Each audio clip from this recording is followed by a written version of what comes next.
మత్తయి రాసిన సువార్త 3వ అధ్యాయంలో మొదటి 12 వచనములను మనం చదివి ధ్యానం చేసుకుందాం.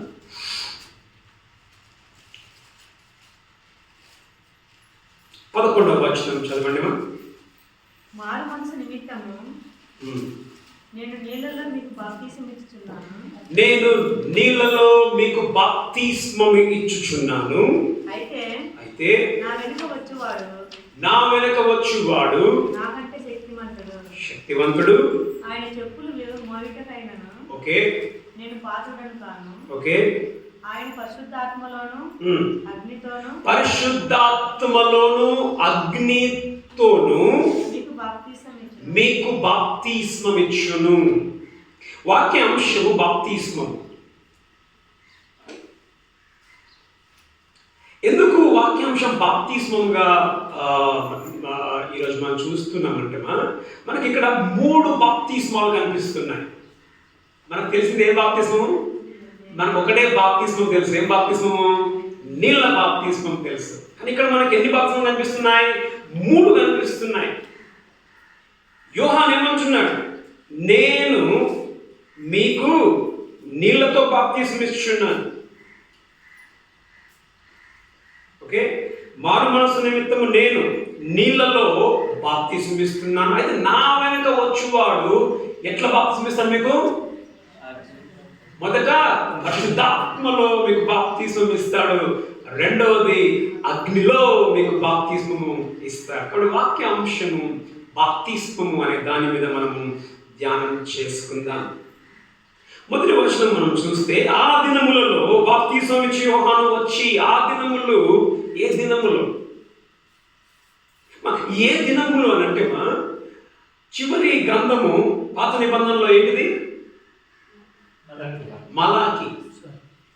మలాకి నుండి మత్తయి రాసిన సువార్తకి మధ్యలో ఎన్ని సంవత్సరముల గ్యాప్ ఉంది అని అంటే 400 సంవత్సరముల గ్యాప్ ఉంది. ఈ 400 సంవత్సరాల గ్యాప్ లో మనం చూస్తే ఇశ్రాయేలీయులు ఒక విధముగా వాళ్ళు ఫుట్బాల్ ఆడబడ్డారు. వాళ్ళు ఈ 400 సంవత్సరంలో వాళ్ళకి దేవుడి నుంచి స్వరం లేదు, ప్రవక్తల మాటలు లేవు. వాళ్ళకి అంతకుముందు ప్రవక్తలు అప్పుడప్పుడు వచ్చి వాళ్ళకి ధైర్యం చెప్పేవాళ్ళు, అప్పుడప్పుడు వచ్చి వాళ్ళని సరిచేసేవాళ్ళు. ఇప్పుడు ధైర్యం చెప్పేవాళ్ళు లేరు, సరిచేసే వాళ్ళు కూడా లేరు. దేవుడి నుండి శబ్దము 400 సంవత్సరం. దాన్ని ఏమంటారంటే సైలెంట్ ఇయర్స్ అంటారు ఇంగ్లీష్లో. సైలెంట్ ఇయర్స్, నిశ్శబ్ద కాలం. ఈ 400 సంవత్సరంలో ఎవరెవరు రాజులుగా వచ్చారు మనం చూస్తే, బబులోను తర్వాత ఎవరినో వచ్చింది? బబులోను తర్వాత ఎవరు రాజ్యంలోనికి వచ్చింది? ఇశ్రాయేల్ మీద వాళ్ళని అంటే ఈ ప్రపంచ రాజ్యాలు. బబులోను తర్వాత పర్సియా, పారసీకుల రాజు తర్వాత. ఓకేనా? దానిలో మనం చూస్తాం పారసీకుల రాజు. అదే సమయంలో నెహెమ్యాను పంపిస్తాడు. ఓకే, దర్యావేషు, పారసీకుల కాలం. దాని తర్వాత పారసీకుల కాలం తర్వాత ఎవరు వచ్చిండ్రు?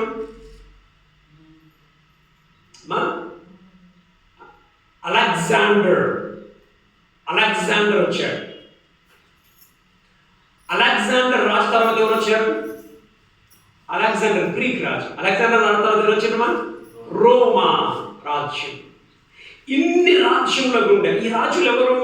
దేవుడు యెహోవాని ఎరగని రాజ్యముల కింద వాళ్ళు జీవిస్తూ ఉండేవారు. అయితే ఇక్కడ మనం చూస్తే ఈ ఇశ్రాయేలీయులు ఏం చూస్తున్నారంటే మెస్సయ్యా కొరకు ఎదురు చూస్తూ ఉన్నారు. మెస్సయ్యా, ఒక రాజు మెస్సయ్యా వస్తాడు, రాజ్యమును స్థాపిస్తాడు, మమ్మల్ని ఏం చేస్తాడు? ఈ అన్యుల రాజ్యంలో నుండి మమ్మల్ని విడిపిస్తాడు. మెస్సయ్యా కొరకు ఎదురు చూస్తూ ఒక విధంగా వాళ్ళు పొలిటికల్గా అన్రెస్ట్ లో ఉన్నారు. అంటే పొలిటికల్గా అంటే ఏంటిది? రాజకీయ పరంగా వాళ్ళకు ఒక నెమ్మది లేదు, సమాజంలో ఒక నెమ్మది లేదు. ఇలాంటి సందర్భంలో ఎవరికో ఎదురు చూస్తున్నారు? మెస్సయ్యా రాజు కొరకు ఎదురు చూస్తున్నారు. ఆ దినములలో బాప్తిస్మం ఇచ్చు యోహాను, పరలోక రాజ్యం సమీపించుచున్నది, మారు మనస్సు నిమిత్తము ఏంటంట, మారు మనస్సు పొందులని యూదా అరణ్యములో ప్రకటించుచుండెను. ఏమని చెప్తున్నాడు? పరలోక రాజ్యము సమీపించుచున్నది. ఇక్కడ మనం చూస్తామా ఎన్నో వచనం దాదాపు అంటే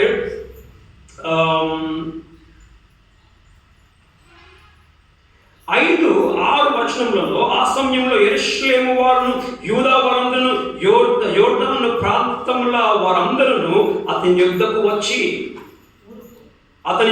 వచ్చి తమ పాపములను ఒప్పుకొనుచు యోర్దాను నదిలో అతని చేత బాప్తిస్మము పొందిరి. అనేకులు ఎక్కడెక్కడ చూస్తున్నారంట? యెరూషలేము యూదా ప్రాంతముల నుండి వాళ్ళు ఎక్కడికి వెళ్తున్నామా? యోర్దాను నది అరణ్యం ఎక్కడ ఉన్నాడు చూడండి. అరణ్యములో చూడండి 2వ వచనం, మారు మనసు పొందినని యూదా అరణ్యములో ప్రకటించుచుండెను. అరణ్యము అని మనం చూస్తేమా యెషయా 40వ అధ్యాయం 3-5 చదవండి. 40లో 3-5 వచనాలు.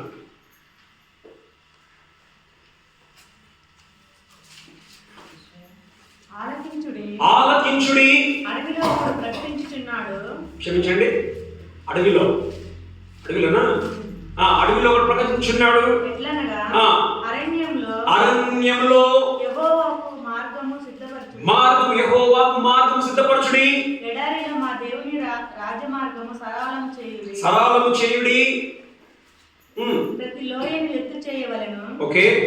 ప్రతి పర్వతమును ప్రతి కొండను అణచవలెను. ఓకే. వంకరవి చక్కగాను కరువుకైనవి సమముగాను ఉండవలెను. యెహోవా మహిమ బయలుపరచబడును. ఒకడును తప్పకుండా సర్వ శరీరులు దాన్ని చూచెదరు. ఇలాగ జరుగునని యెహోవా సెలవిచ్చి ఉన్నాడు. మనం చూస్తున్నాం కదా, యెషయా ముందుగానే చెప్పాడు అరణ్యంలో ఒక స్వరం వినబడుచున్నది. ఆయన ఎవరంటే, ఆయన ఎవరు కాబోతున్నాడంటే మెస్సయ్యాకి దారిని చేయబోతూ ఉన్నాడు. మెస్సయ్యాకి 3వ వచనం మనం చూస్తాం. అదే వచనం యెషయా 40లోని 3వ వచనాన్ని 3:3 మత్తయిలో, ప్రభువు మార్గము సిద్ధపరచుడి, ఆయన త్రోవను సరళము చేయుడి, అరణ్యములో కేక వేయునొకని శబ్దము అని ప్రవక్త యెషయా ద్వారా చెప్పబడిన వాడితడే. యెషయా చెప్పాడు మెస్సయ్యాకు ముందుగా ఒక అతను వస్తాడు. మెస్సయ్యాకి ఏం చేస్తాడు? మార్గమును సరళం చేస్తాడు. ఎవరైనా మెస్సయ్యా రాజు రాబోతున్నాడు. ఆ రాజు కొరకు ఎదురు చూస్తున్న ఆ దినములలో ఇప్పుడు ఏం చేశాడు? బాప్తిస్మిచ్చి యోహాను అరణ్యంలో కేక వేస్తున్నాడు. ఏమని కేక వేస్తున్నాడు? పరలోక రాజ్యము సమీపించి ఉన్నది. పరలోక రాజ్యం సమీపించినట్టు అర్థం ఏంటమ్మా? పరలోకం మీ మధ్యలోనే ఉన్నది. ఆ రాజు, పరలోకపు రాజు మీ మధ్యలోనే ఉన్నాడు. ఆ రాజు కొరకు మీరు ఎదురు చూస్తూ ఉన్నారు. మరి ఆ రాజు ఎవరు తెలియదమ్మా? ఇశ్రాయేలుకు తెలియదు ఆ రాజు ఎవరో. యేసు వాళ్ళ మధ్యలో ఉన్నాడు. 30 సంవత్సరాలు వాళ్ళ మధ్యలో ఉన్నాడు. కానీ ఆయన రాజు అని ఇశ్రాయేలుకు తెలియదు. ఆయన రాజు అని బాప్తిస్మిచ్చి యోహాను కూడా తెలియదు. అందుకే మనం చూస్తాం అక్కడ బాప్తిస్మిచ్చి యోహాను వచ్చినప్పుడు యేసు ప్రభువు అందరితో ఒకడిగా ఉంటాడు. యోహానుకి ఎప్పుడు తెలిసిందంటే ఈయన యేసు ప్రభు అని పరలోకం నుండి పావురము దిగి వచ్చినప్పుడు యోహానుకు తెలిసింది ఈయన మెస్సయ్య, ఈయనే ఆ రాజు అని. పరలోక రాజ్యం సమీపించినది అని అంటే ఒక విధంగా పరలోకం ఇక్కడే ఉంది. కానీ మనం చూస్తే మత్తయి రాసిన సువార్త 11 అధ్యాయాల తర్వాత పరలోక రాజ్యం మనకు కనబడదు. పరలోక రాజ్యమును గూర్చిన మర్మములు మనకు కనిపిస్తాయి. అంతవరకు మనకు ఈ 10వ అధ్యాయం వరకు మీరు చూస్తే పరలోక రాజ్యము సమీపించి ఉన్నది, పరలోక రాజ్యం దగ్గరలో ఉంది అని ఉంటుంది. కానీ 13వ అధ్యాయం నుంచి పరలోక రాజ్యం గురించిన మర్మములు ఉంటాయి. ఎందుకంటే పరలోక రాజ్యం పోస్ట్ పోన్ అయిపోయింది. పోస్ట్ పోన్ అంటే వాయిదా వేయబడింది. ఎందుకు వాయిదా వేయబడిందంటే ఇశ్రాయేలీయులు రాజ్యాన్ని తృణీకరించారు. యేసుని వాళ్ళు ఏం చేశారమ్మా? తృణీకరించారు. యేసు ప్రభువు ఏమన్నారు? దయ్యములు పట్టిన వాడైనా వాళ్ళు నమ్మలేదు కాబట్టి రాజ్యం ఏమైంది? ఎక్కడికి పోయింది? ఈ రాజ్యము అన్యులకు వెళ్ళిపోయింది. ఈ రాజ్యము పోస్ట్ పోన్ అయింది. అది ముందుకి అది మరలా రాబోతూ ఉన్నాడు యేసు ప్రభు. పరలోక రాజ్యం సమీపించి ఉన్నది. ఈయన ఎలాంటి ఉందమా ఆయన వస్త్రము చూడండి 4వ వచనంలో, ఈ యోహాను ఒంటె రోమాల చదవండి. రోమముల వస్త్రమును మొల చుట్టూ తోలు దట్టియు ధరించుకొని వాడు. మిడతలను అతన్ని తేనెయు అడవి తేనెయు అతనికి ఆహారము. ఓకేమా, ఈయన ఎలాంటిదంటమా? ఎంటికలు, హెయిర్. ఎవరంటమా? ఏలియా దేవుడు చెప్పాడు. ఎవరు మనం చూస్తాం. మోషే అంటాడు, ఆయన ముందుగా ఎవరు వస్తారంట? ఏలియాను. మనం చూస్తే గ్రంథాల్లో చూస్తామా, ఏలియాను ఆయన పంపిస్తానని చెప్పి అన్నాడు. ఏలియా ఎలాంటి రోమాలు గలవాడు. ఏలియా కూడా వెర్టికల్. మొదటి అధ్యాయంలో 2వ రాజు చదవద్దు కానీ 2వ రాజులు 1:8లో ఏలియా కూడా రోమములు, హెయిర్ ఎక్కువ రోమములు గలవాడు, వెంట్రుకలు గలవాడు. యోహాను కూడా ఎక్కువ వెంట్రుకలు గలవాడు. ఈ యోహాను, బాప్తిస్మిచ్చి యోహాను యూదా అరణ్యంలో కేకలు వేస్తూ ఉన్నాడు. ఏమని? మారు మనస్సు పొందుడి, మారు మనస్సు పొందుడి. ఇప్పుడు అనేకులు మనం చూసాం 5వ వచనంలో అనేకులు బాప్తిస్మం కొరకు వస్తున్నట్టుగా మనం చూస్తాం. ఆ సమయమున యెరూషలేము వారును, యూదా వారును, యోర్దాను ప్రాంతముల వారందరూ అతని యొద్దకు వచ్చి, చూడండి 6వ వచనం, తమ పాపములను ఒప్పుకొను చుండిరి. ఇప్పుడు ఎందుకు ఇంతమంది వచ్చారు యోర్దాను నదికి? ఎందుకు ఇంతమంది వచ్చారు? ఎందుకు ఇంతమంది అంటే వాళ్ళందరికీ ఏం కావాలా? పరలోక రాజ్యం సమీపించింది. ఆ రాజ్యం మాకు కావాలి, ఆ రాజ్యం మాకు కావాలి అని అనేకులు వచ్చారు. ఇప్పుడు అంతే కదా, ఇప్పుడు కూడా బాప్తిస్మం, చాలా మంది బాప్తిస్మం తీసుకుంటారు. బాప్తిస్మం తీసుకుంటే పరలోకం పోదామని చెప్పి తీసుకుంటారు చాలా మంది.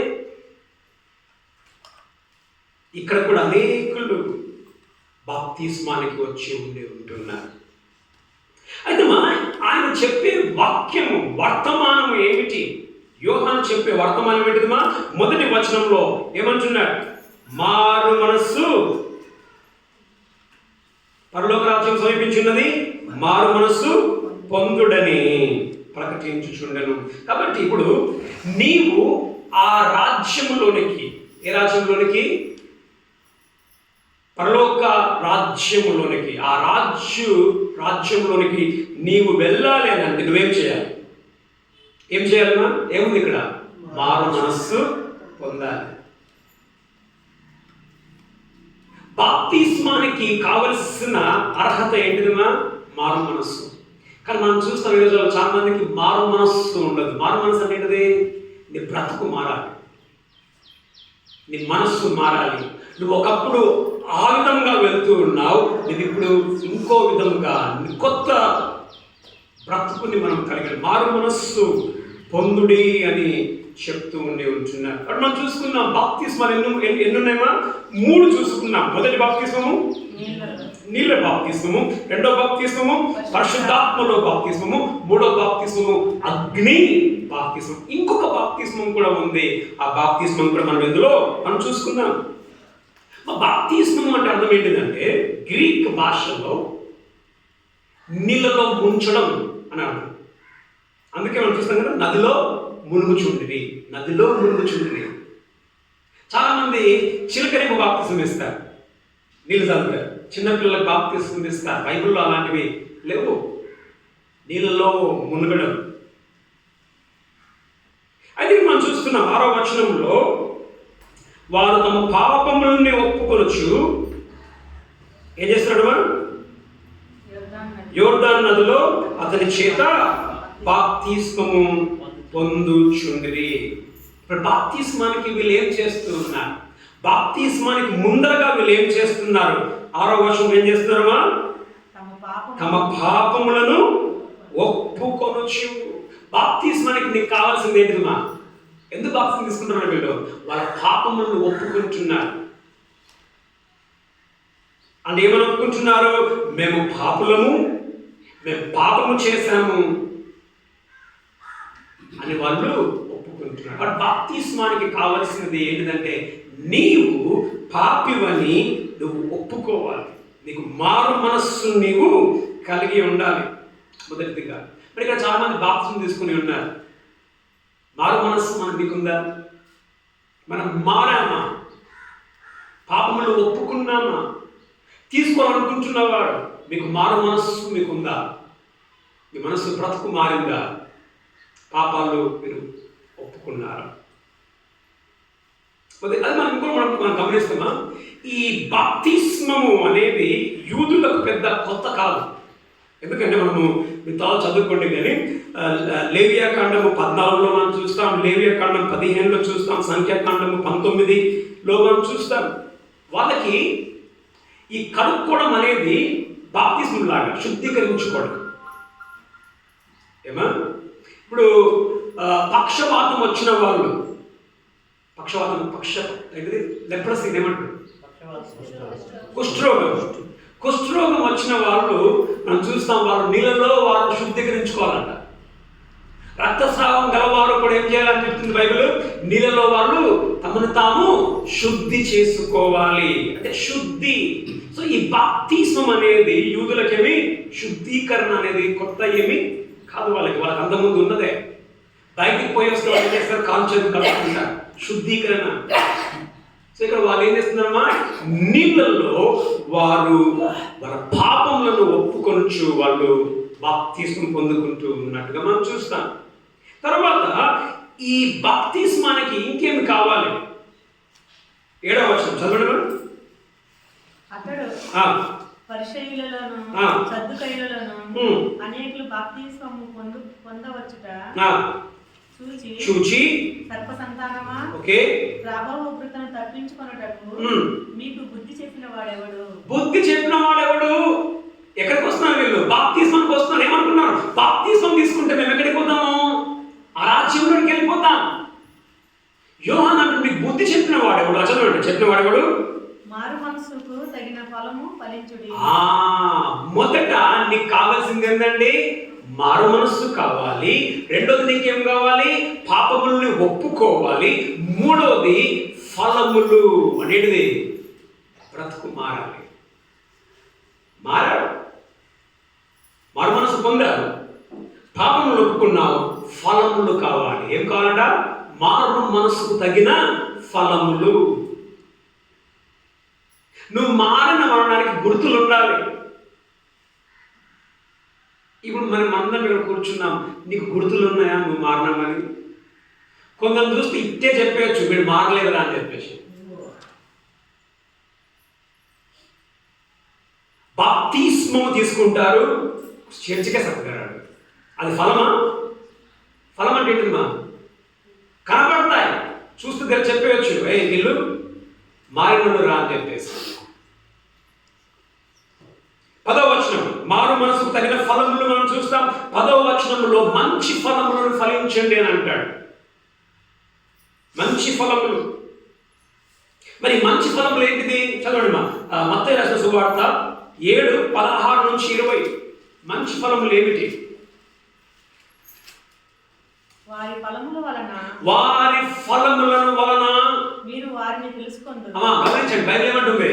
నువ్వు చెప్పేయొచ్చంట, ఎవరు దేవుణ్ణి సరిగ్గా నమ్మినోడో, ఎవరికి సరిగ్గా మారు మనసు ఉందో నువ్వు చెప్పొచ్చు. ఎట్లా చెప్పొచ్చంట? వారి ఫలములను బట్టి. ఫలములు అంటే వారి పండ్లు. మా చెట్టుకి పండ్లు వస్తాయి రావు? కాయలు వస్తాయి రావు? అమ్మక మంజక్క వస్తాయి రావా? చెట్టుకి ఏమొస్తాయి? పండ్లు వస్తాయి. ఆ పండ్లను బట్టి నువ్వు వాళ్ళు ఎవరో మనం చెప్పొచ్చంట. వారి ఫలములను బట్టి మీరు వారిని ఎరుగుదురు.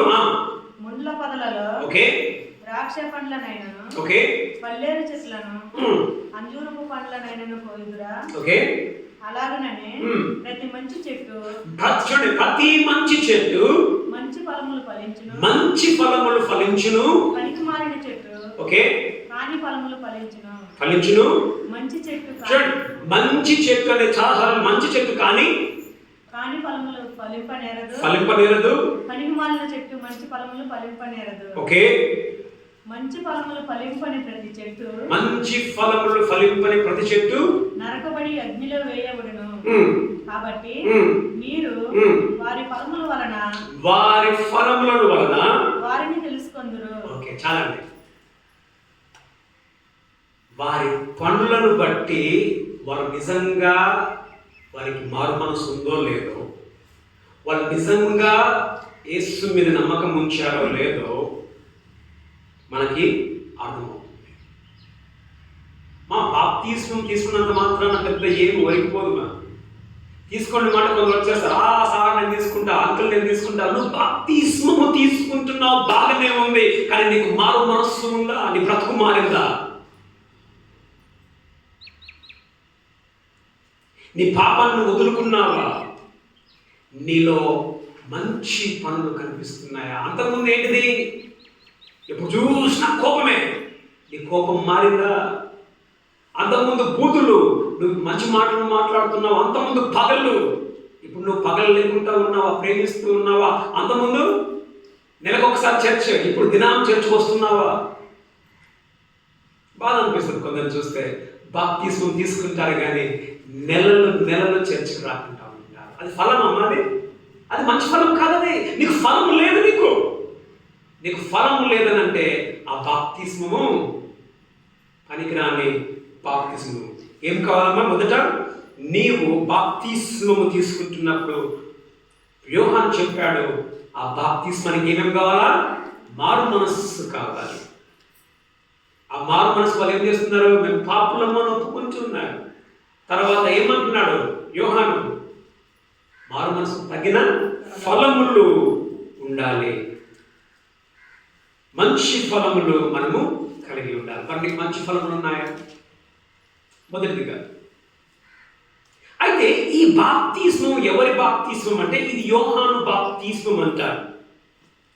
చదవండి మా అపోస్తుల కార్యము 18:25. అపోస్తుల కార్యము 18:25. ప్రభువు మార్గము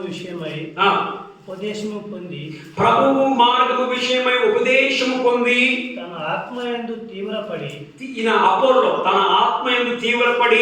యోహాను బాప్తిస్మము మాత్రమే తెలుసుకున్న వాడే. ఏం తెలుసంటమ్మా ఆయనకి?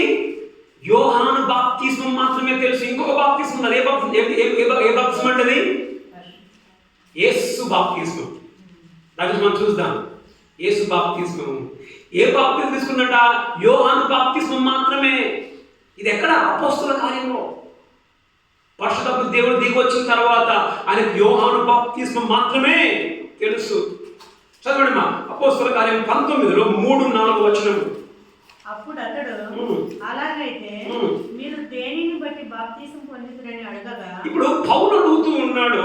ఎఫెసీలో కొందరు వచ్చారు. వచ్చిన వాడితో అడుగుతున్నాడు, మీరు ఎవరిని బట్టి బాప్తిస్మం తీసుకున్నారు? దేన్ని బట్టి బాప్తిస్మం అడగగా వారు యోహాను బాప్తిస్మమును బట్టి అని చెప్పారు. ఏ బాప్తిస్మం అంట?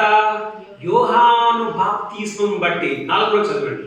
అందుకు పౌలు యోహాను తన వెనుక వచ్చువాని యందు. అది చూడండి, యోహాను బాప్తిస్మం ఏమి బాప్తిస్మం అంటే యోహాను చదవండి. యోహాను తన వెనుక వచ్చువాని యందు అనగా యేసునందు విశ్వాసం ఉంచవలెనని ప్రజలతో చెప్పుచు మారు మనసు విషయమై బాప్తిసం ఇచ్చాడు యోహాను. యోహాను బాప్తిసం ఏంటంటే ఆయన వస్తున్నాడు, ఆయన నిమిత్తం మీరు సిద్ధపడండి. ఏ విధంగా సిద్ధపడండి? మారు మనస్సు నిమిత్తం. అదే అంటాడు. ఎన్నో వచనంలో 11వ వచనం 3:11 మారు మనస్సు నిమిత్తము నేను నీళ్ళలో మీకు బాప్తిసం ఇచ్చింది. మారు మనస్సు నిమిత్తం. యోహాను బాప్తిసం ఏం బాప్తిసమా? నీటి బాప్తిసమే. కానీ యోహాను బాప్తిసం ఏంటంటే మెస్సయ్య కొరకు వారిని సిద్ధపరుస్తూ ఉన్నాడు. మారు మనస్సు నిమిత్తము మెస్సయ్య అంటే వాళ్ళు కూడా ఎదురు చూస్తున్నారు. మెస్సయ్య కొరకు ఎదురు చూస్తున్నారు కాబట్టి వాళ్ళు నమ్మకముతో బాప్తిస్మము తీసుకొని సిద్ధపడుతూ ఉన్నారు. దేని కొరకు? మెస్సయ్య రాజ్యం కొరకు వాళ్ళు సిద్ధపడుతూ ఉన్నారు. అది ఇప్పుడు యేసు బాప్తిస్మం ఏమిటి? పౌలు ఏమన్నాడు? చదవండి 19:5లో, అపోస్తలుల కార్యం 19:5. వారు ఆ మాటలు విని ప్రభువైన యేసు నామమున బాప్తిసం పొంది. గమనించారండి? అంతకుముందు ఏమన్నాడు? పౌలు ఏమన్నాడు? అడిగినప్పుడు మీరు ఏ బాప్తిస్మం బాప్తిస్మం మేము యోహాను బాప్తిస్మం అన్నారు. ఇప్పుడు పౌలు ఏమంటున్నాడు? యోహాను బాప్తిస్మము ఇప్పుడు నడవదు. యోహాను బాప్తిస్మం ఏంటిది? మెస్సయ్యాను చూపిస్తుంది, మనసుతో సిద్ధపడమని చూపిస్తుంది. అని ఏం చేసినమా? డబుల్ బాప్తిస్మం. ఇదే ఏ బాప్తిస్మం? ఇది ఏ బాప్తిస్మమా? ఏ పేరులో బాప్తిస్మం? యేసు పేరులో రెండో బాప్తిస్మం ఇస్తున్నాడు. ఇప్పుడు మనం డబుల్ బాప్తిస్మం అవసరమా? కొందరు మునుగుతారు డబుల్, కొందరు నేను చూసాను డబుల్ బాప్తిస్మం తీసుకుంటారు. కొందరు పాస్టర్ కూడా డబుల్ బాప్తిస్మం తీస్తారు. అప్పుడు నడిచింది అది. ఎందుకంటే వారికి యేసు బాప్తిస్మం మనం చూద్దాం. తర్వాత అపోస్తలుల కార్యం 8:16.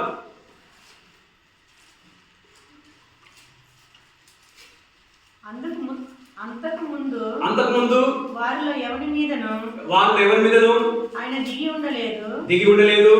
వారు ప్రభువైన యేసు నామమున బాప్తిసం మాత్రము పొంది ఉండిరి. ప్రభువైన యేసు పేరులో బాప్తిసం. యేసు పేరులో బాప్తిసం అంటే కొందరు ఉన్నారు అబద్ధ బోధకులు. యేసు పేరులో బాప్తిసం అని అంటే ఉట్టి యేసు పేరునే ముంచాలని చెప్పేసి, తండ్రి కుమార పరిశుద్ధాత్మ దేవుని నామంలో బాప్తిసం ఇవ్వదని చెప్పండి.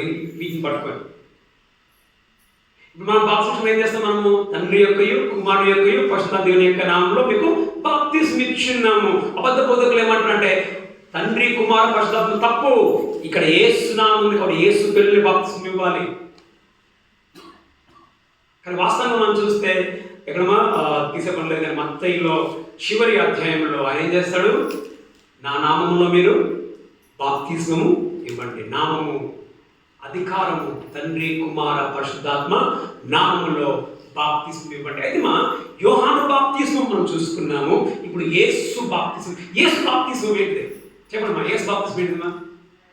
బాప్తిస్మం తీసుకోవడానికి సిద్ధంగా ఉన్న వాళ్ళు, మీకు ఉపయోగపడుతుంది, తీసుకున్న వాళ్ళు యేసు బాప్తిస్మం ఏంటి? పరిశుద్ధాత్మ బాప్తిస్మం. యేసులో బాప్తిస్మం తీసుకున్న పేరు. దీనికి యేసు బాప్తిస్మం ఏంటి? ఓకే, యేసు బాప్తిస్మం ఏంటంటే ఫాస్ట్గా చదువుకోండి. రోమా 6:3-5 మీరు మనసులో పెట్టుకోండి. యేసు బాప్తిస్మం ఏంటి? ఇప్పుడు మనం తీసుకునేది కూడా అదే బాప్తిస్మం, యేసు బాప్తిస్మం. రోమా 6:3-5. క్రీస్తు యేసులోనికి బాప్తిసం పొందిన మనమందరం ఆయన మరణంలోనికి వినండి, ఆయన మరణంలోనికి బాప్తిసం పొందుతామని ఏం చేస్తున్నామా? ఆయన మరణంలోనికి మనం బాప్తిసం పొందుతున్నాం మొదటిదిగా. కాబట్టి తండ్రి మహిమ వలన క్రీస్తు మృతుల్లో నుండి ఎలాగో లేపబడినో అలాగే మనమును నూతన జీవం పొందిన వారమై నడుచుకున్నట్లు మనము బాప్తిస్మం వలన మరణంలో పాలు పొందుటకై ఆయనతో కూడా పాతి పెట్టబడము మరియు ఆయన మరణము యొక్క సాదృశ్యమందు ఆయనతో ఐక్యము గలవారమైన ఎడల ఆయన పునరుత్థానము యొక్క సాదృశ్యమందును ఆయనతో ఐక్యము గలవారమై ఉండును. వినండి యేసు బాప్తిస్మంలో 3 ఉన్నాయి ఇక్కడ. మొదటిది మరణం, పాతి పెట్టబడడం, తర్వాత పునరుత్థానం. కాబట్టి రేపు పొద్దున్న అడుగు చెప్పాలి మీరు బాప్తిస్మం తీసుకున్నారు. ఏంటంటే బాప్తిస్మం అంటే యేసు బాప్తిస్మం ఏందమ్మా? యేసు బాప్తిస్మం ఏంటంటే మనము ఆయనతో పాటు మన పాపముల నిమిత్తం ఏం చేస్తున్నామా? మరణిస్తూ ఉన్నాం. మనము ఆయన సమాధి చేపట్టినట్టుగానే మనం పాపముల విషయమై మనం పాపములు ఏం చేస్తున్నాం? పాతి పెడుతూ ఉన్నాం. ఆయన తిరిగి లేచినట్టుగానే మనం కూడా నూతన వ్యక్తులంగా మనం ఏం చేస్తున్నామా? లేస్తూ ఉన్నాం. అది బాప్తిస్మం అర్థం. అదొక సింబల్, అదొక గుర్తు.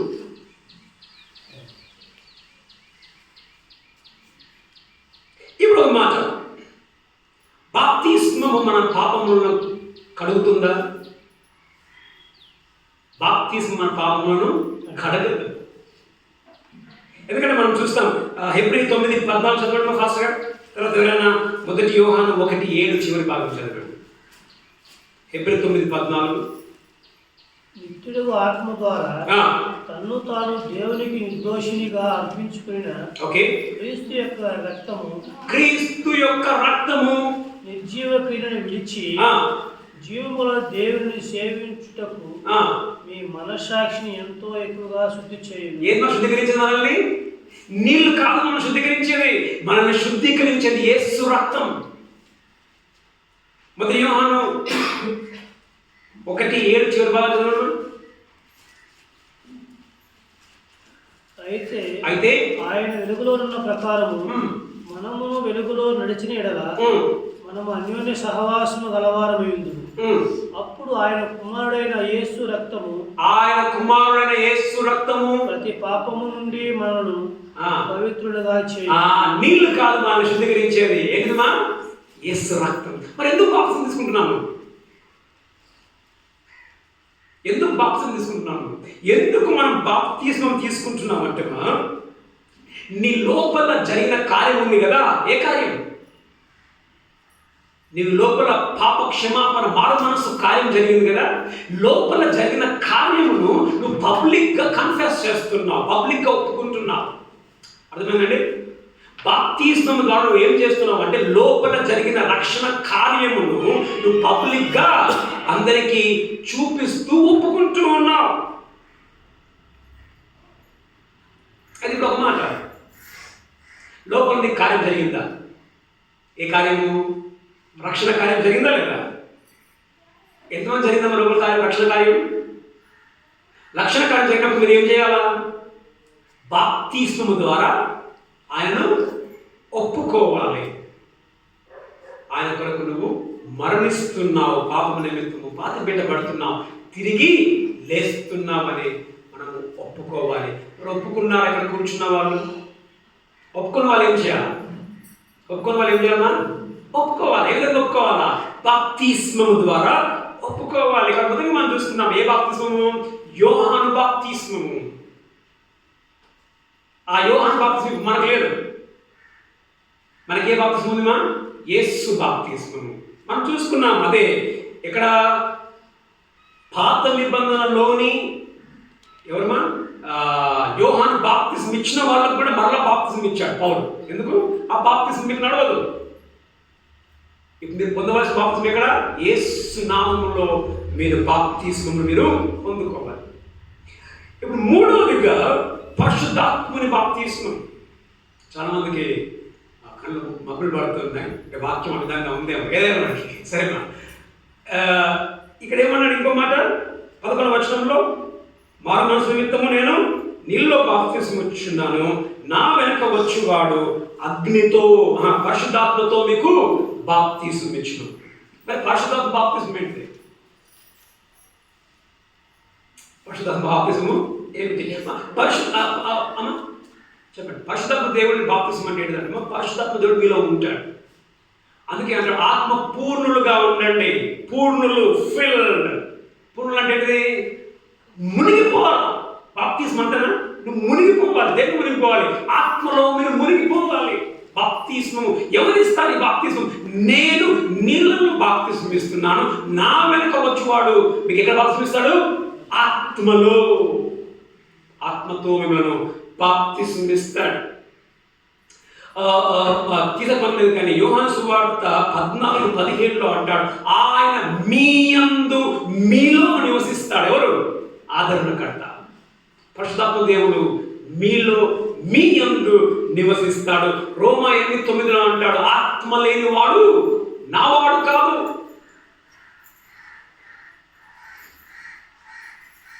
ఇప్పుడు ఒక మాట, ఎప్పుడు ఈ బాప్తిస్మం మనకు దొరుకుతుంది? ఇక్కడ కూర్చున్న ఎంతమందికి ఆత్మ బాప్తిస్మం మీరు కలిగి ఉన్నారు?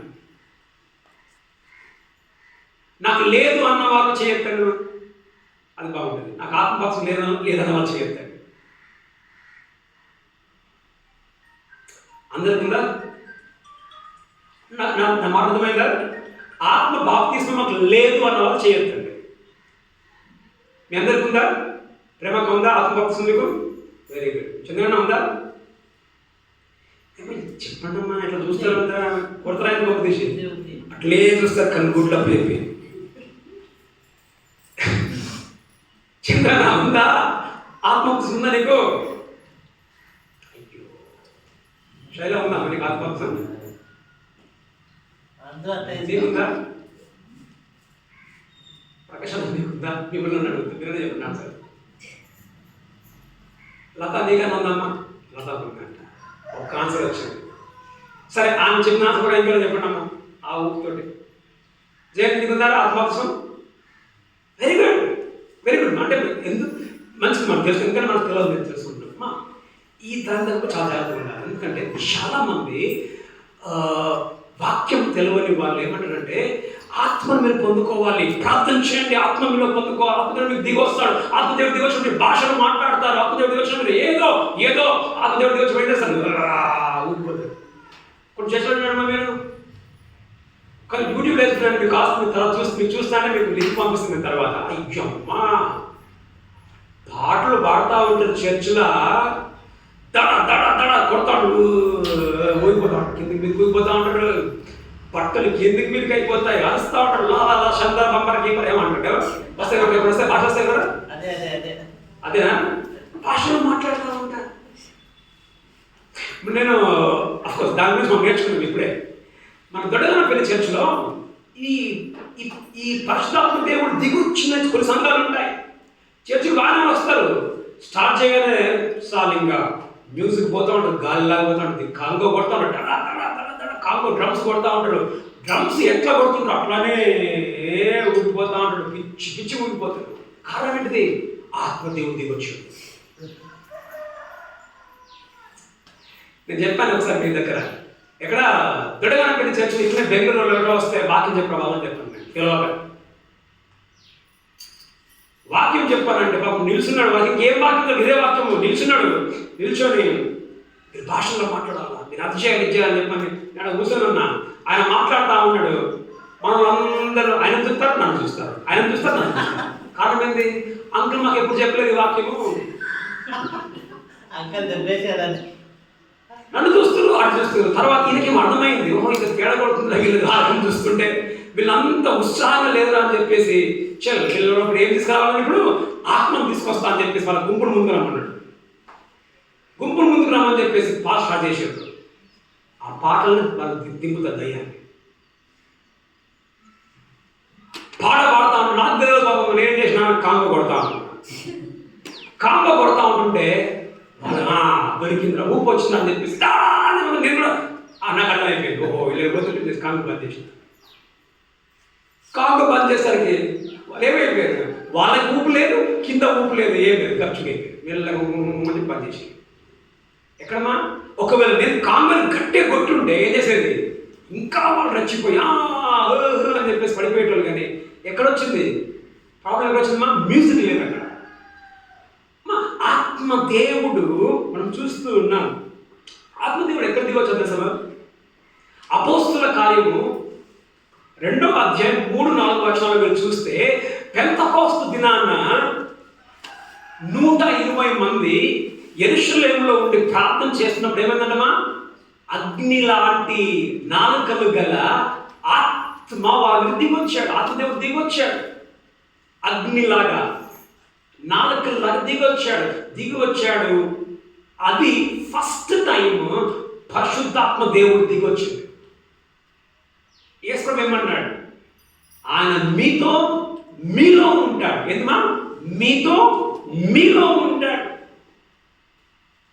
చదవడమ్మా, యోహాను సువార్త 20:22 చదవండి. యోహాను 20:22. ఆయన ఈ మాట చెప్పి వారి మీద ఏం చేసినట? జాగ్రత్త తినండి, ఇది కూడా నేర్చుకోవాలి మీరు. బాబనా ఏం చేసాడు? వారి మీద ఊదాడు. ఊది పరిశుద్ధాత్మను పొందుడి మీరు ఎవరి ఏం చేసినాడు యేసు ప్రభు? వారి మీద ఊది పరిశుద్ధాత్మను పొందుమని చెప్పాడు. ఇప్పుడు కూడా చాలా మంది ఫాస్ట్ ఏం చేస్తారు అంటే పడుతుంది. చూసారా యేసు ప్రభు ఏం చేసిండు? అక్కడ ఊదాడు, పరిశుద్ధాత్మను పొందుడి. ఎందుకు ఊదడం? పరిశుద్ధాత్మ ఏదమ్మా అని ఆత్మ. దేవుడు ఏం చేశాడు? ఆదాము అవ్వ చేసాడు, జీవాత్మను ఊదాడు, ఆత్మను ఊదాడు. యేసు ఇక్కడ ఊదాడు, ఆత్మను పొందుడి అని అంటే ఇది ఒక మాట మనం చూస్తే ఇక్కడ వాళ్ళకి ఆత్మ దేవుడు రాలా. ఇది గ్రీక్లో ఫ్యూచర్ టెన్స్లో రాయబడి ఉంది. ఫ్యూచర్ టెన్స్ అంటే భవిష్యత్ కాలంలో రాయబడి ఉంది. అంటే ఏంటిది? ఊదాడు, మీరు పొందుకుంటారని అర్థం. కాబట్టి వాళ్ళకి రాలా, పరిశుద్ధాత్ముడు అప్పుడు వాళ్ళ దగ్గరికి రాలా. కానీ ఇప్పుడు చాలా భాషలు ఏం చేస్తామా? పద్మా ఏం చేస్తారు? ఎందుకు లేచిపోతే కానీ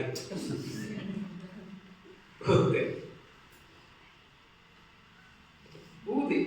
ఇంకొందరు ఏం చేస్తారు? పాస్టర్లు కొందరు అయితే ఇట్లా అంటారు, ఇట్లా పడిపోతారు. చూసారా ఏమా? ఇట్లా అంటే అట్లా పడిపోతారు, ఇట్లా అంటే ఇట్లా పడిపోతారు. మనం ఒక అర్థం చూసిన నేను నీళ్లు తీసుకొని చదువుతు సార్ ఇట్లా ఇట్లా చిమ్మరిస్తే అట్లే అట్లా పడిపోయేది. ఏంటిదంటే వాళ్ళు ఏమంటుందండి? పరిశుద్ధాత్మలో దిగు వచ్చాడు. గమనిస్తేమా అపోస్తుల కార్యము 2లో మనకి ఆత్మదేవుడు అగ్నిలాగా నాలుకలాగా దిగి వచ్చాడు. ఇప్పుడు చదవండి మా అపోస్తుల కార్యము 19:6 చదవండి. వాళ్ళెవరు? యోహాను బాప్తిసం తీసుకున్న వాళ్ళు. యోహాను బాప్తిసం తీసుకున్న వాళ్ళకి పౌలు ఏం చేశాడు? యేసు నామములో బాప్తిసం ఇచ్చాడు. అప్పుడు ఏమైంది? చదవండి 19:6. తర్వాత పౌలు వారి మీద చేతులుంచగా పరిశుద్ధాత్మ వారి మీదకి వచ్చాను.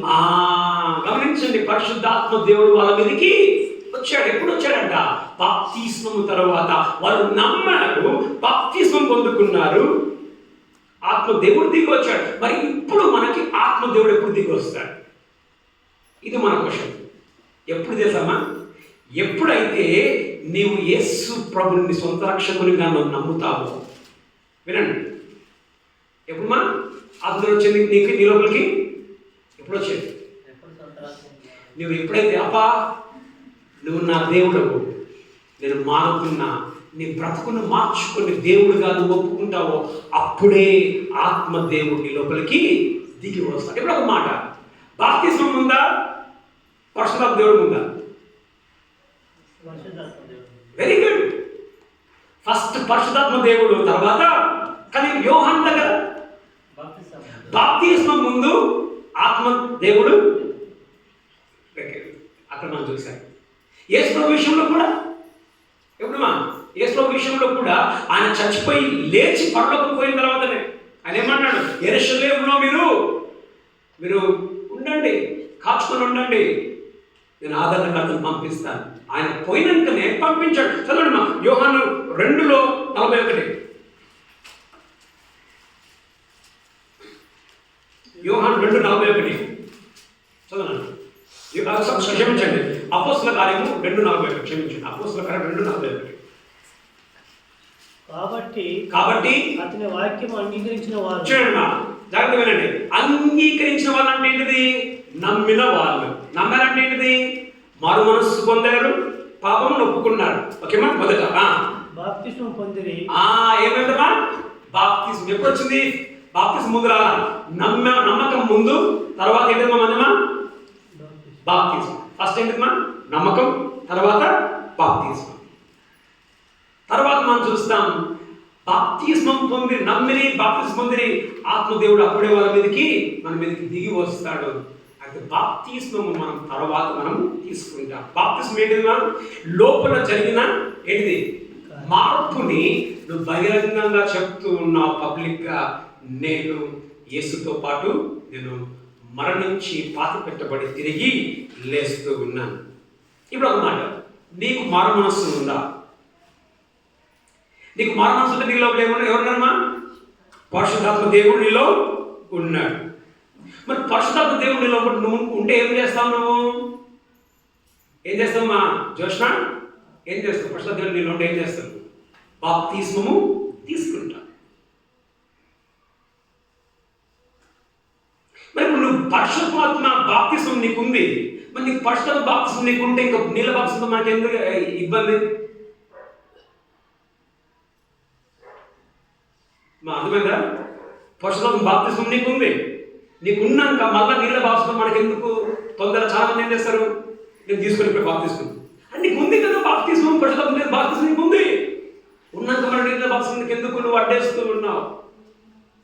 నువ్వు పరిశుద్ధాత్మ దేవుని బాప్తిస్మం నువ్వు పొందుకుంటే నీళ్ళ బాప్తిస్మం కూడా నువ్వు తీసుకో, తప్పేమీ లేదు. తర్వాత లాస్ట్ చివరిగా ఏ బాప్తిస్మం అమ్మా? ఏ బాప్తిస్మం? నన్ను వేస్తానే మా పిల్ల అగ్ని అయిపోతే అగ్ని బాప్తిస్మం 11లో చివరి వచనము, నా వెనుక వచ్చువాడు పరిశుద్ధాత్మలోను అగ్నితోనూ మీకు బాప్తిస్మము ఇస్తాడు. ఇది చివరి బాప్తిస్మం. ఎంతమందికి బాప్తిస్మం కావాలి? చేయొద్దని నాకు దయచేసి. అగ్ని బాప్తిస్మం ఇది దేనికి గుర్తు? చాలామంది ఏమంటారంటే ఇది దేనికి గుర్తు? ఎవరు చెప్తున్నామా ఇది? 7వ వచనంలో ఎవరు చెప్తున్నాడు దీన్ని?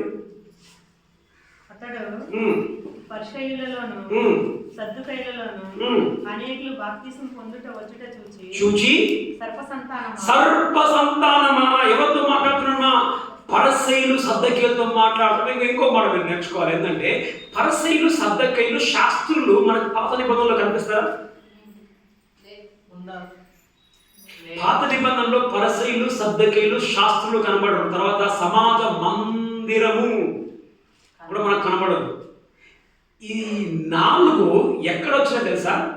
ఈ 400 శతాబ్ద సంవత్సరం ఉంది కదా, నిశ్శబ్ద కాలం.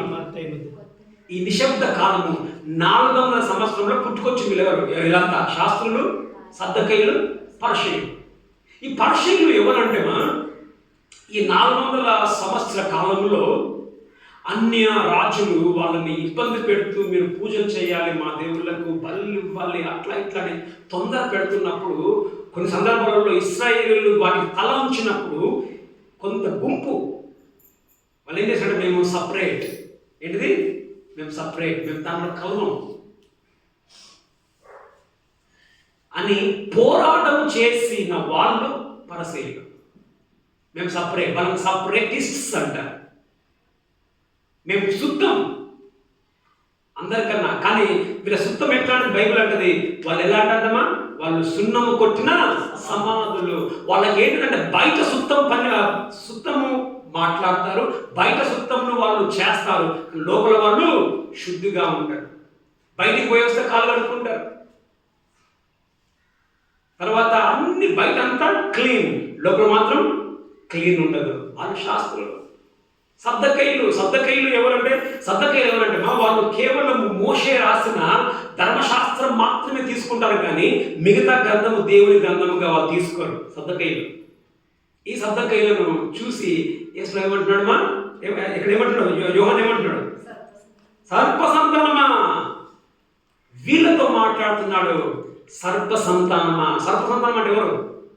మీరు సాతాను బిడ్డలు, పాంబిగల్. సర్ప సంతానం అంటే ఏంటిది? పాంబు కుట్టిగలే సర్ప సంతానమా. బాగుంటున్నా. ఇప్పుడు వీళ్ళు కూడా బాప్తిస్మానికి వస్తున్నారు. ఎవరు? సాతాను బిడ్డలు. మారు మనస్సు లేదు వీళ్ళకి, పాపాలు ఒప్పుకోవడం లేదు, కేవలం బాప్తిస్మానికి మాత్రానికి వస్తున్నారు. వీళ్ళతో అంటున్నాడు, సర్ప సంతానమా, రాబో ఉగ్రతను తప్పించుకోవడానికి నీకు బుద్ధి చెప్పిన వాడెవడు? ఈ ఏంటిమా అగ్ని బాప్తిస్మం ఎవరికంటే సర్ప సంతానానికి అగ్నిలో ముంచేస్తాడు రాబో ఉగ్రత. ఇక్కడ రాబో ఉగ్రత. ఇక్కడ యోహాను 2 చెప్తున్నాడు. ఏం తెలుసా? 2 ముందు రాబోయేటియే. 2 ముందు ఏంటంటే పరిశుద్ధాత్మ బాప్తిస్మం ముందు జరుగుతుంది. ఎప్పుడు? ఏస్టచ్కు లేచిన తర్వాత. దాని తర్వాత అగ్ని బాప్తిస్మం కూడా ఎప్పుడు వస్తుంది? తర్వాత పూర్తి చివరి దేవుని యొక్క ఉగ్రత, రాబో ఉగ్రతను తప్పించుకున్నట్టుకు మీకు బుద్ధి చెప్పిన వాడు ఎవరు? గమనించండి, చాలా మంది ఏమంటారంటే అగ్ని బాప్తిస్మము పరిశుద్ధాత్మనికి చూపిస్తారు, కానీ అగ్ని బాప్తిస్మం పరిశుద్ధాత్మనికి కాదు. అఫ్కోర్స్ అగ్ని దిగి వచ్చాడు, కానీ ఎట్లా వచ్చాడు? ముంచేసేటప్పుడు, మొత్తం కాల్ చేసేటప్పుడు. అపోస్తల కార్యము 2:3 చదవండి. అపోస్తల కార్యం 2:3. అయిపోయినాక అడుగుతాను. ఓకే, చాలా మంది కళ్ళు బాగా ఉన్నాయి. మరియు అగ్ని జ్వాలల వంటి నాలుకలు విభాగింపబడినట్టుగా వారికి కనబడి వారిలో ఒక్కొక్కరి మీద రాలగా. ఏంటంటమ్మా ఏమా, ఇప్పుడు అగ్ని వాళ్ళ మీద ఒక్కొక్కరి మీద బాలిందంట. కాల్చిందా బాలిందా? నింపలా. వాలింది మాత్రమే, నింపలా. బాప్తిస్మము ముంచేసేది, అగ్ని బాప్తిస్మం ముంచేసేది. అంటే అగ్నిలో బాప్తిస్మం ఇస్తాడు. అంటే నా వెనుక వచ్చువాడు పరిశుద్ధాత్మలో అగ్నితో బాప్తిస్మం ఇస్తాడంటే పరిశుద్ధాత్మలో ముంచుతాడు. తర్వాత ఏంటిదమ్మా? అగ్నిలో ముంచుతాడు. ఏంటిదమ్మా? తీర్పు, దేవుని ఉగ్రత. ఇప్పుడు ఒక మాట, మరి బాప్తిస్మంకి వచ్చారా లేదా? మరి బాప్తిస్మంకి వచ్చాక బాప్తిస్మం మనం కాపాడుతుందా?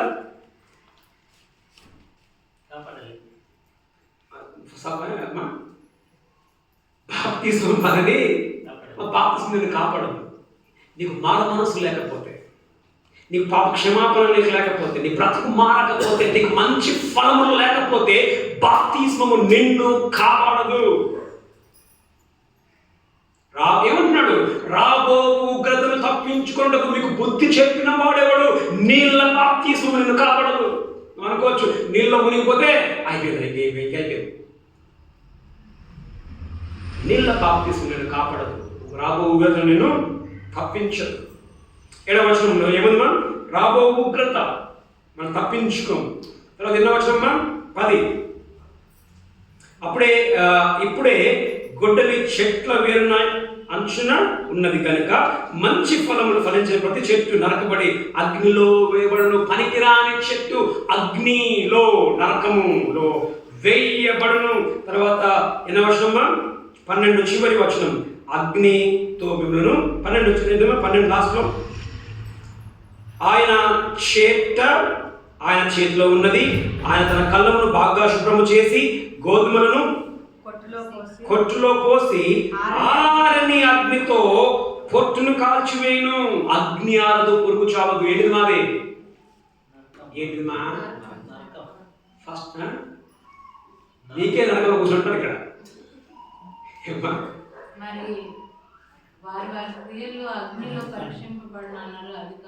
ఓకే, వారి క్రియలు, అది 1 కొరింథీ 3లో ఉంటుంది. వారి క్రియలు అగ్నితో పరీక్షింపబడును. అది కూడా దేవుని యొక్క, అదొక విధమైన దేవుడు మనల్ని, మన క్రియలను ఆ రోజు కాల్చబడతాయి. ప్రభువుని నమ్మిన మన క్రియలు కాల్చబడతాయి. అది ఇది కాదు. ఆ తీర్పు వేరు, అది ఉగ్రత కాదు. అప్పుడు మన పని కాల్చబడతాం, మన పని పరీక్షింపబడుతుంది. అది అగ్ని బాప్తిస్మం కాదు. అగ్ని బాప్తిస్మం ఏంటిది? ఏకంగా నరకమే. ఇప్పుడు ఎంతమందికి కావాలి అగ్ని బాప్తిస్మం? ఏమా, ఎంతమందికి అగ్ని బాప్తిస్మం కావాలి? ఒక్క చేతన్నాం కళ్ళు మూసుకున్నారు. వద్దు సార్, మీరు సార్ కళ్ళు మూసుకున్నారు. ఆయన కళ్ళు మూసుకుంటాము, మీరు నిద్రపోయింది ఆయన, అందుకే చేయతే. అగ్ని బాప్తిస్మము చదవడమా. ఇప్పుడు మనం చూసుకున్నాం మత్తయి 7:19 చదవమా. లాస్ట్లో మత్తయి 7:19 అయిపోయింది. మంచి ఫలములు ఫలింపని ప్రతి చెట్టు నరకబడి అగ్నిలో వేయబడును.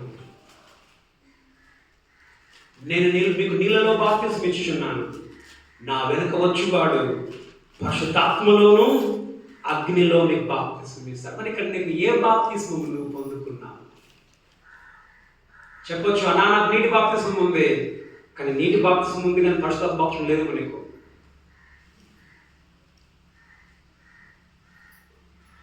పరిశుద్ధాత్మ బాప్తిస్మం ఎప్పుడు వస్తుందా? ఇప్పుడు ఎంతమందికి పరిశుద్ధాత్మ బాప్తిస్మం? ఇప్పుడైనా చెప్పండి, ఎంతమందికి పరిశుద్ధాత్మ బాప్తిస్మం ఉందమ్మా? ఎంతమందికి లేదు పరిశుద్ధాత్మ బాప్తిస్మం? ఎంతమందికి లేదు? వెరీ గుడ్, అందరికి ఉంది. ఇప్పుడు ఎట్లా అది ఎట్లా కనబడాలని? అది ఎట్లా కనబడాలా? నీ క్రియలను బట్టి కనబడాలి. నీకు పరిశుద్ధాత్మ దేవుడు నీకు దిగి వచ్చినట్టే, నీకు మారు మనస్సు పొందావు కాబట్టి పరిశుద్ధాత్మ దేవుడు నీ మీద దిగి వచ్చాడు కాబట్టి మారు మనసుకు తగిన ఫలములు నీలో కనబడాలి. మరి ఎంతమందిలో కనిపిస్తున్నాయి? మరి దయచేసి కొంచెం చూపించండి అమ్మా, మీ ఫలములను చూపించండి అమ్మా. మారు మనసు తగిన ఫలములను దయచేసి చూపి బతుకు మార్చుకుందామా. ఇంకెన్ని దినాలు ఇదే దరిద్ర బతుకు. తర్వాత లాస్ట్గా ఇప్పుడు పరిశుద్ధాత్మ బాప్తిస్మం నీకుంది, నువ్వేం చేయాలి? ఏం చేయాలి? నీళ్ళ బాప్తిస్మం కూడా తీసుకో, తప్పేం లేదు. అట్లా అని చెప్పేసి నీళ్ళ బాప్తిస్మం తీసుకొని పరిశుద్ధాత్మ బాప్తిస్మం లేకపోతే నువ్వు ఎక్కడికి పోతామా? అగ్ని బాప్తిస్మంలోనికి, రాబోవు ఉగ్రత తీర్పులోనికి మనం వెళ్తాం. కళ్ళు మూసుకుందాం. యోహాను అంటూ ఉన్నాడు, పరలోక రాజ్యం సమీపించి ఉన్నది, మారు మనసు పొందండి. మా పరలోక రాజ్యం, దేవుని రాజ్యంలోనికి మనం వెళ్ళాలి అంటే మనకు మారు మనస్సు కావాలి. నీ బ్రతుకు మారిందా? నీ పాపంలో ఒప్పుకున్నావా? నీకు మారు మనసు తగిన ఫలములు నీలో ఉన్నాయా? మంచి ఫలములు ఉన్నాయా? లేకపోతే నమ్మకం ముందు నువ్వు ఎట్లున్నావో నమ్మినాక అదే బ్రతుకును బ్రతుకుతూ ఉన్నావా? ఒక విధంగా ఆ విధంగా నువ్వు ఉన్నట్లయితే మంచి ఫలములు ఫలింపిన ప్రతి చెట్టు నరకబడును, ప్రతి చెట్టు అగ్నిలో వేయబడును. అగ్ని బాప్తిస్మం, అగ్ని ఆరదు, పురుగు చాలదు. ఒకవేళ ఇంకా ఆ విధంగా మన బ్రతుకులకు వెళ్తే దేవుని చెప్పిన, అయ్యా నేను నా బ్రతుకును మార్చుకుంటా, నీకు సరైన వ్యక్తిగా జీవిస్తానని దేవుడు చెప్తాను. ఆత్మపూర్ణంగా మనం జీవిస్తాం. దేవతాన్ని మీకు అందరూ స్వతం చెల్లిస్తున్నాం. మరి బాప్తిస్మం గురించి విని ఉంటున్నా. మన ప్రభు మీరు పరిశుద్ధాత్మతో మీరు మనం మాకు బాప్తిస్మం ఇచ్చి ఉంటున్నారు. ఆ బాప్తిస్మం పొందుకున్న మేము ప్రభు మరి మంచి ఫలములు మేము ఫలించినట్లుగా జీవించడానికి మాకు సహాయం చేసి నడిపించండి. వీళ్ళందరినీ దీవించి ఆశీర్వదించండి. మా యొక్క ఫలములు ఇతరులకు కనబడ్డట్టుగా ఇంటకు సహాయం చేయమని ప్రార్థిస్తాం. నీకే వందనములు చెల్లించి ప్రతి ఒక్కరు దీవించి ఆశీర్వదించమని ప్రార్థిస్తాం. సంఘంలో ఆరోగ్యంతో వారిని జ్ఞాపకం చేసుకుంటూ ముట్టి బాగు చేసి నడిపించమని ప్రార్థిస్తాం. విధంగా మరి ప్రేమకు వల్ల మనముడికి మరి ఇచ్చిన ఆరోగ్యాన్ని బట్టి, ఇంత సంవత్సరాన్ని బట్టి మీకు ప్రకాశం బట్టి మీకు ప్రకాశం దీవించి ఆశీర్వదించమని ప్రార్థిస్తాం. మీకు వందల స్తోత్రం చెల్లించి యేసుక్రీస్తు ప్రార్థిస్తూ ఉన్నాం మా ప్రియపూర్వక తండ్రి. కుమారి పరిశుద్ధాత్మ కన్యా సహవాసం మనందరికీ సదాకాలం తోడగా నడిపించుకుంటారు.